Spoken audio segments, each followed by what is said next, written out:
আল্লাহর এই ক্ষমতা আছে, এটা বিশ্বাস হয়।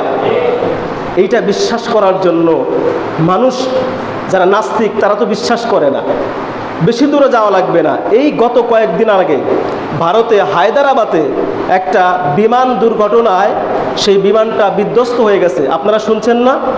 সেখানে 240 জন যাত্রী ছিল। কতজন? 240 জন যাত্রী। সেখানে তো মুসলমান ছিল, থাকতেও পারে, হিন্দু বৌদ্ধ খ্রিস্টান সবাই তো ছিল নাকি?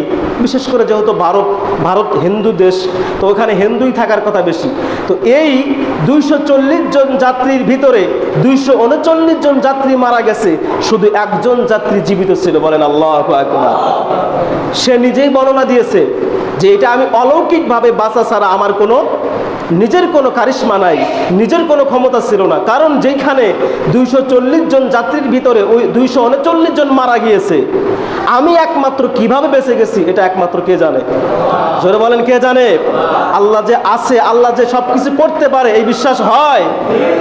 একজন হিন্দু হয়েও এই বিশ্বাস করেছে যে না, এটা যে আমাদের যে প্রভু আছে, আমাদের যে দেবতা আছে, তারা যেটাই বলুক না কেন, কিন্তু আমরা বলি কে? আল্লাহ। আল্লাহ ছাড়া কেউ করতে পারে